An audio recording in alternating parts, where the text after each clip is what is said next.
Taxi vlog 362. It is the 3rd of July. It is Friday night. Now this week has been a good one. Came out on Monday. It was a little slow, but it was discouragingly slow, so most of the cars went home around midnight or 1 o'clock and left the whole morning to me, and I ended up having a good one. Tuesday was kind of the same. I was surprised. I thought Tuesday was going to be dead, but because people had the next day off after Tuesday, which was a lot of people were out partying or doing whatever they were going to do, doing things that they wouldn't usually do on a Tuesday night. But then of course you had those people who were holding back for Canada Day, which was Wednesday night. So the Tuesday night went okay. I had to run to the airport in the morning, and then I came out on Wednesday for Canada Day. Now, it was nothing special going on. It was actually quite slow and quiet, and the only thing that showed you that something was different from the usual was all the police roadblocks everywhere. And the first call I got was to pick up somebody at the Red Lion Beer and Wine, and of course the police roadblock was blocking the entrance to the Red Lion parking lot, so I had to go all the way around the hotel to get to the beer and wine store. And then the people got in and they were just going a short distance, and we had to go through the police roadblock to get to them to where they were going, and I think I got $10 for my trouble. They were not going far. And then, you know, the rest of the night, and it was nothing special. I was even reading from my book a little bit. And then, talk about books. Here it is. I got China Miéville's on London. It's quite interesting so far. I'm about 100 pages into it. So I got to read a little bit. And I got to work a little bit. And then at around 9:30, everything went apeshit, batshit crazy. And I'm being sent to me for mall. And I'm facing the wrong way. Well, okay, let's accept the call and go there.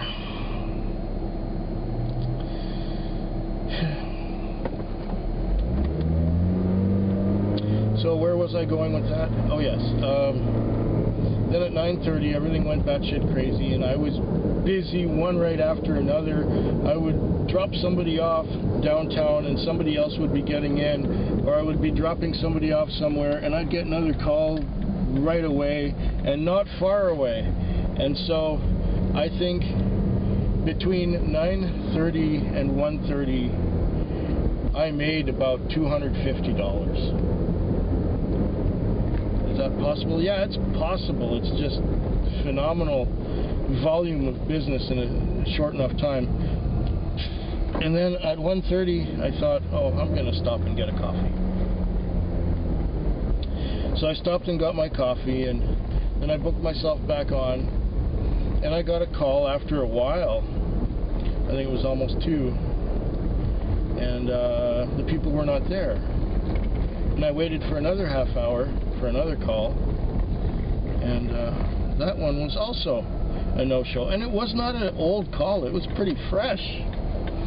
There was one instance where I was sent to an address, and the call was maybe 8 minutes old when I got there, and there was a cab from another fleet sitting there already. Then when I pulled up and pulled out my phone to call the phone number, the guy drove away, and then nobody answered the phone, so they must have left already, or whatever. Anyway, towards the end of the night I did have a couple more fares. I think there was one that went out to Langford for like $35 or something like that.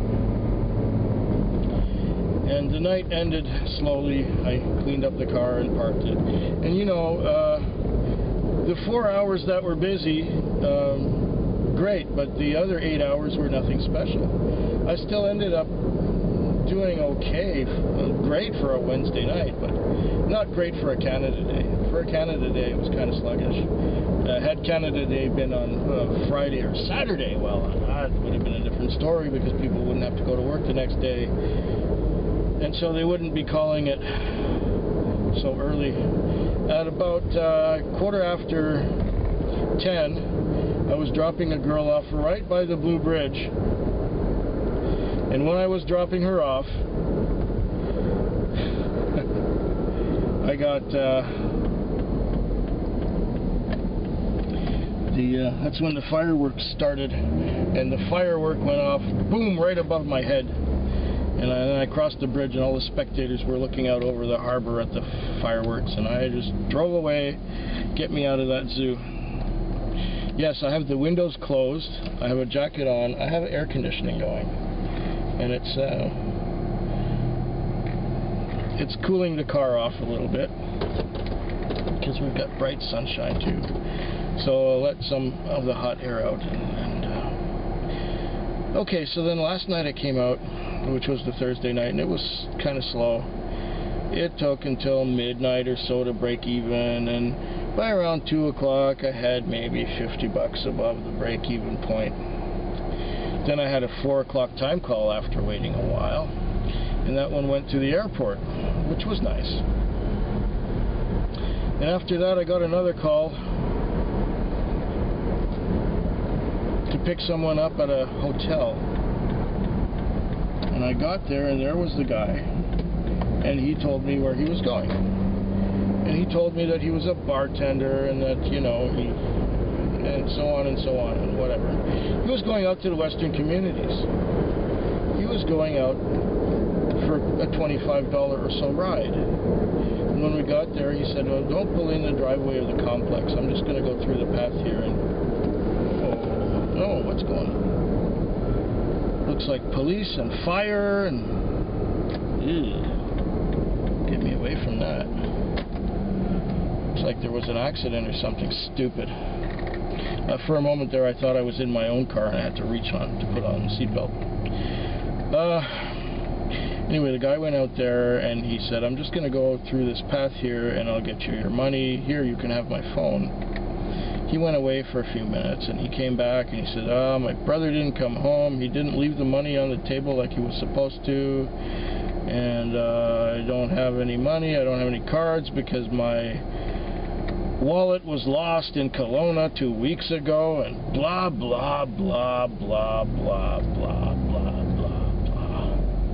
Will I ever see my money? I don't know. He said he'll drop it off at the office. He's got my phone number. I've got his phone number. Oh yeah, little accident, so they gotta have a fire truck, police, little accident, little tiny one, little bumper scraper. Get around that bullshit. So anyway, you know, I wasted half an hour of my time and didn't get paid $25 for taking this stupid fucking idiot out to the Western Communities.